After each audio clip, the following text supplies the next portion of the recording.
Okay, I hope you can see again. Fine. So, hello. Yes, sir, we can see. Okay, and also hear me. Yes, sir. Okay, so neurolysis already have discussed. It is for the mostly for the reduction of the pain, but also sometimes. I hope you can see again. Fine. So, hello. Yes, sir, we can see.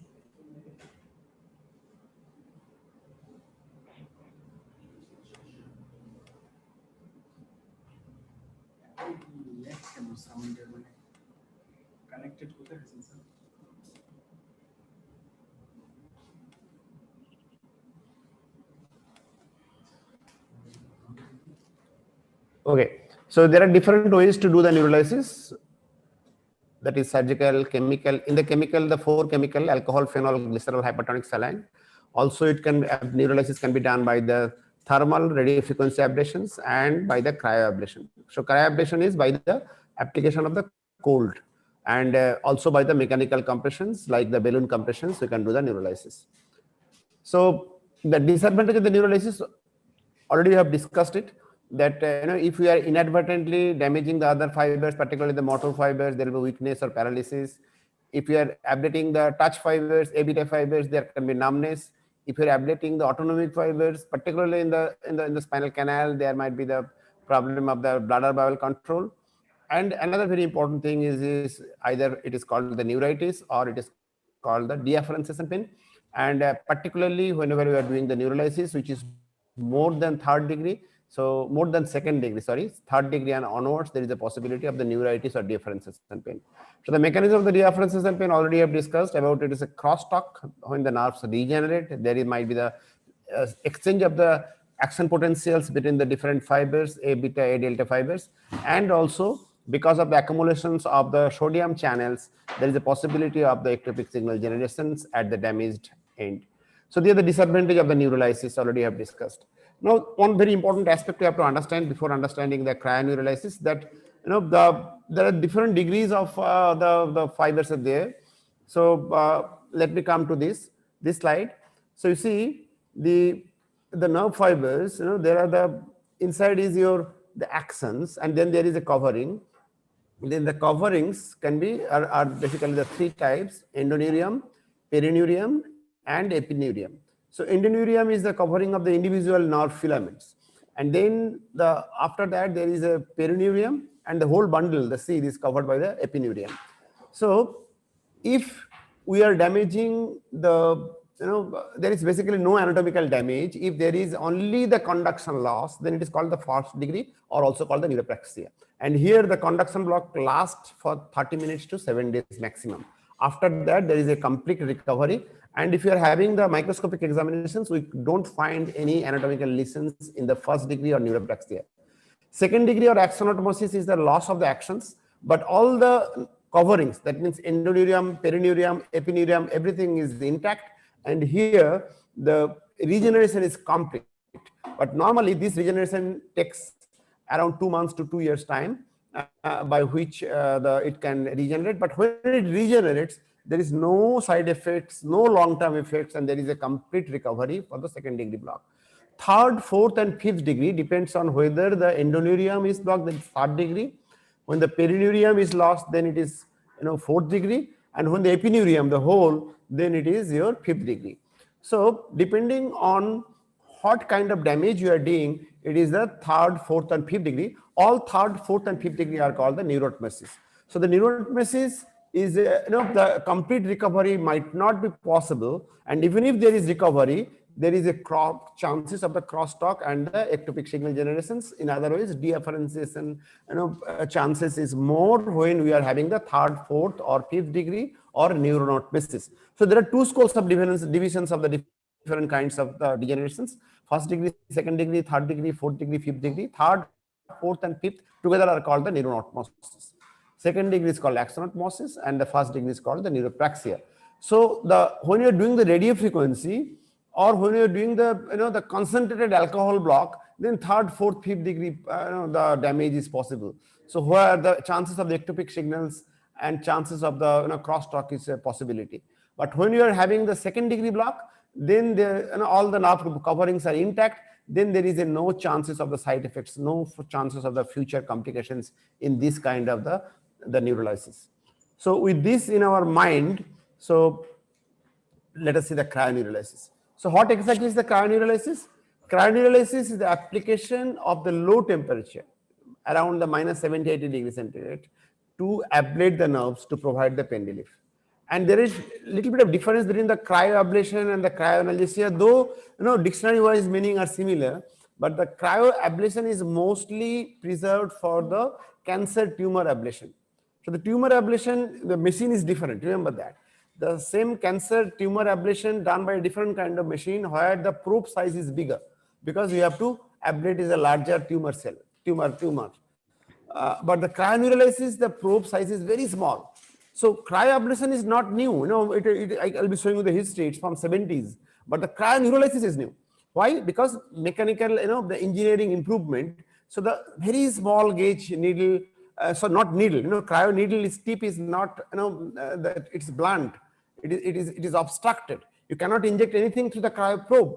So the gas is returning back in the cryoneurolysis or cryoablation. So cryoablation is reserved for the tumor ablations, and cryoanalgesia, what is it? It is the application of the cold. Suppose you are applying the ice to reduce the pain. That is your cryoanalgesia. That causes the temporary conduction block. That do not give the long-term relief. It is the temporary pain relief by the cryoanalgesia where we are applying the cold, we are applying the ice. So temperature here is not reduced that much. So these three terms are, sometimes there is a confusion. Sometimes we feel these three terms are similar, like cryoablation, cryoanalgesia, and cryoneurolysis. So remember, for the pain management, we are more concerned with the cryoneurolysis, where we are ablating the nerve, second degree block, with the second degree nerve damage, with the application of the cold temperature at around minus 70 to minus 80 degrees centigrade. So now this is a little bit of history. So it is from the 70s. Cryoanalgesia is long, but cryoablation probe normally it is in the 70s when the cryo probe was developed. The cryo initially it was called cryoanalgesia. So now this is the principle. See here. So there is a constriction here. So the gas under pressure comes and under the constrictions and then suddenly released. So the Joule-Thomson's effect rule, so that there will be the temperature will be coming down. It is the same principle what is used in the air conditioning machine, in the refrigerator. The gas is under high pressure and suddenly released. Pressure is released so that it will be so the either side. So it is the around the inner tube.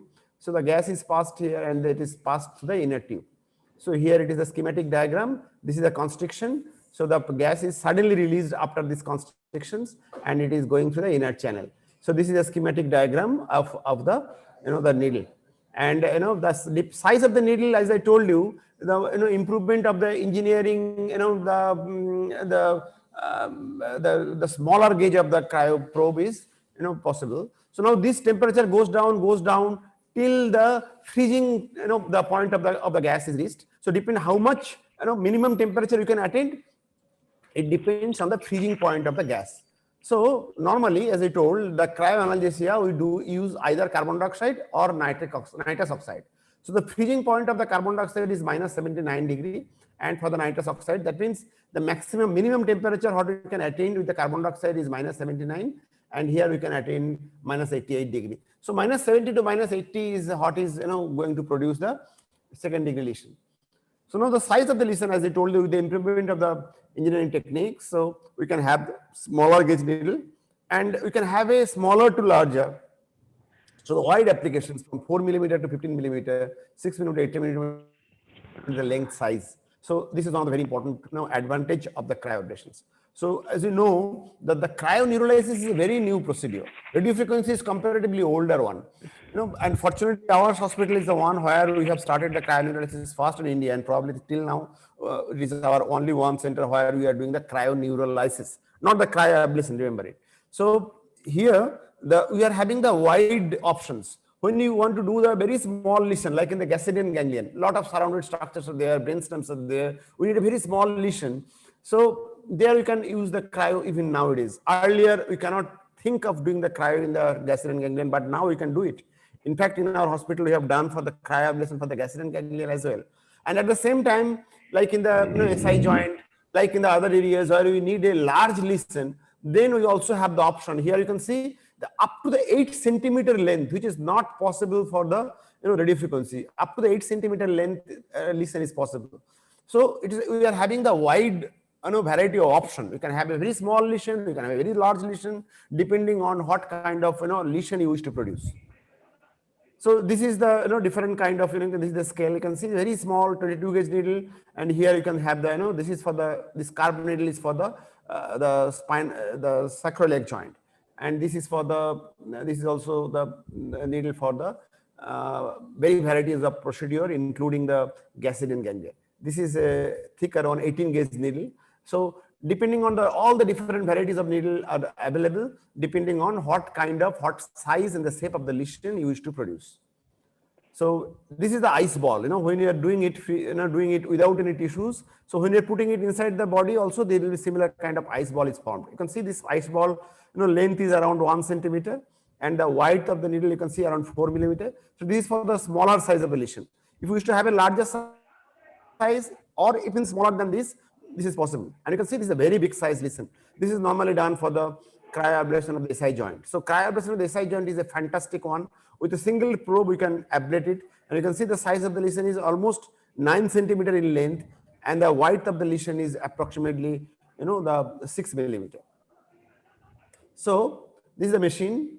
This is the cylinder, the carbon dioxide cylinder, which is going inside, and it is coming. Here also this is the different size of the probe, and here also we can stimulate the nerve. Like radio frequency, we are stimulating the nerve.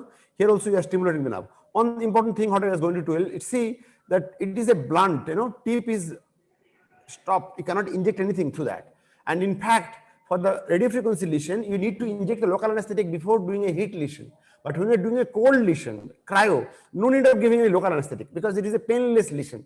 And another thing I forgot to mention in the radio frequency, that the radio frequency lesion effect is not immediate. You have to wait for 2 to 3 weeks for its effect. But the cryo, the lesion is immediate. Pain relief is immediate on the table. So no local anesthetic is injected, and it is not needed.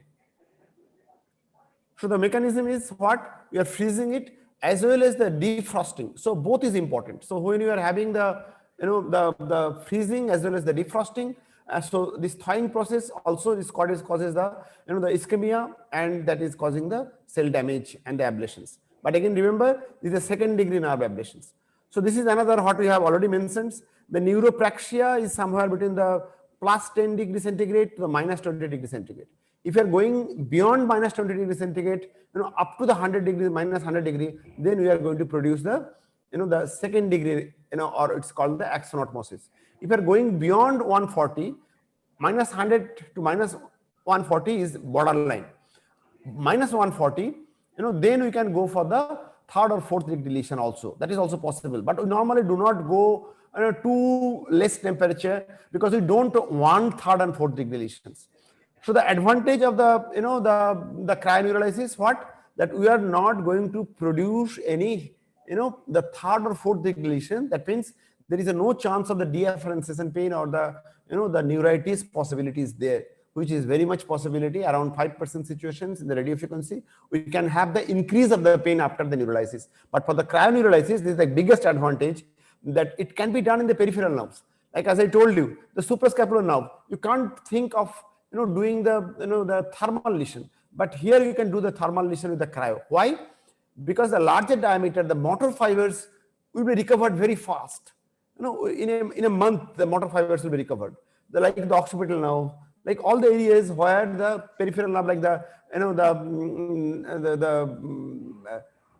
what is it called in the peripheral, all the different peripheral nerves, like the intercostal nerve, like the genitofemoral nerve, like the ilioinguinal nerve, iliofemoral nerves, all the wherever you are unable to do the radio frequency lesioning with the thermal lesion, because there will be numbness, because there is a possibility possibility of the motor weakness, like in intercostal nerve. If you're doing the thermal ablation, then there is a possibility of the ventral hernia. In fact, we developed one ventral hernia in one intercostal nerve where we did the thermal ablation, because we did the pulse radio frequency. Patient was not having the temperature, having the good relief. Then we did the thermal ablations. There was a good pain relief, but at the same time, there is the development of the ventral hernia. So if you are ablating, because the intercostal nerve also having the very important motor supply. So intercostal nerve, you can do the cryo. The reason is the motor block will be very transient with the cryo, but the pain relief will be lasting for the longer period, for around 2 months to 2 years. So this is the biggest advantage of the cryoneurolysis, that the motor block is not profound, motor block is very transient, and there will be no neuritis, and there will be no, the no neuritis and no deafferences and pain. So few of the contraindications are there, like the list of the contraindications, but these are transient and not very serious. The side effects, like these are the all the other kind of things. Motor loss which is there, which is very transient. So there are the few, another very important thing is we can see the ice ball. Here we are for the genitofemoral nerve. So this is the femoral artery, this is the genitofemoral nerve. So you're placing the needle under the direct, the ultrasound, and after you are having the, you can see this is the ice ball. You can see the lesion. You cannot see the lesion with the radiofrequency ablation. But here you can see the size of the ice ball under the ultrasound. So mostly we do this, the procedures under the ultrasound guidance. So here another side, this side again the femoral artery. Here is the needle placement, and here we are having the ice ball. This is another procedure where we did it for the scar neuralgia. For the scar neuralgia also, you can see this is the whole big size of the ice ball, and where we wanted a large size lesion in the scar neuralgia. It's very simple technique. Just put the cryo probe under the scar, and you have the scar. You can have the cryoneurolysis. So there are the uses, long list of uses.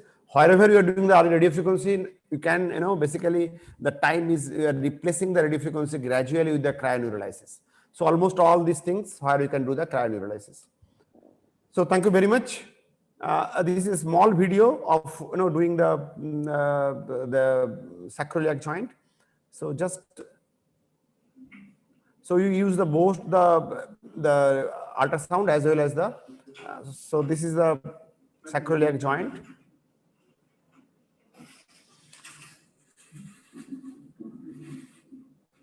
So you are putting the local anesthesia. This patient was having the bilateral sacroiliitis. So you are putting the cryo probe there. And you can see that, this is a long probe, 9 centimeter lesion is possible. So you are putting it. So you are placing it under the fluoro guidance, going up to the tip of the sacroiliac joint. This is a sacroiliac joint.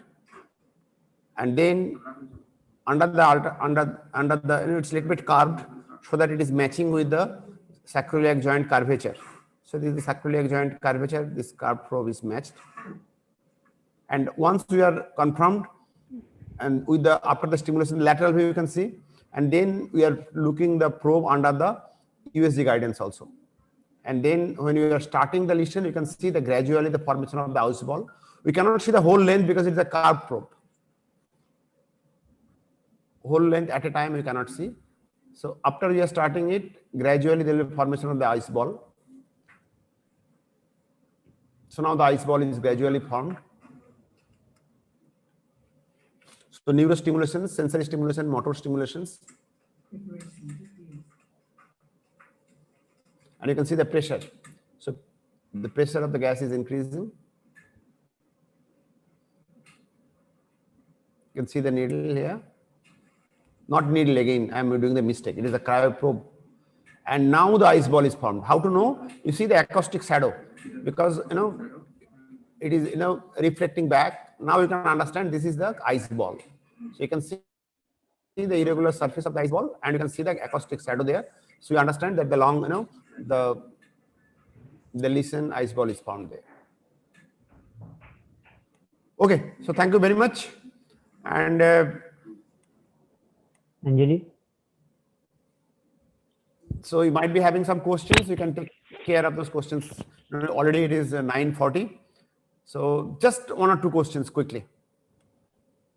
So regarding hypertonic saline, if glycerol, phenol, or alcohol is not available, can we use it for lumbar sympathetic block? And if yes, how is it effective? No. We cannot use it. Remember, glycerol is only indicated for the retroglycerin ganglion. And the hypertonic saline is used only when you are doing the adhesiolysis. It is a very weak neurolytic agent. 10% hypertonic saline is basically used, but it is a very fine and it is not used anywhere else. Basically, hypertonic saline, the neurolytic property is very weak. It is mostly used after the adhesiolysis because there is a tissue edema and around the perineural tissues, and that edema fluid will be absorbed by the hypertonic saline. That is the most important action rather than the neurolysis. That is the reason why hypertonic saline is used, and it is a very mild one. It cannot be used anywhere else. Okay.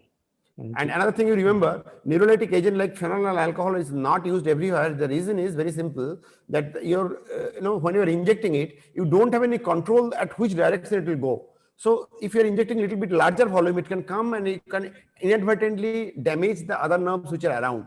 So where the important structures are there, the radiofrequency ablation or the cryoablation is the better choice than giving the neurolytic liquid agents. Okay. Thank you. Any other one or two quick questions? Okay, so remember next day we'll be having the evaluation. We'll be trying to complete it quickly, and then we'll be having the evaluation. So it will be mostly on the Kahoot app. So all of you please download the Kahoot app, KHOOT, Kahoot. Okay, I'm putting it here. KAHOOT and then a exclamatory sign. So please search this from the Google Play Store, and you download it in your mobile app so that you can play the game. You should be having both the laptop as well as the laptop is where you can see the questions, and the mobile app is basically the keypad where you have to answer it. You can answer pad. Okay, so thank you very much, and good night.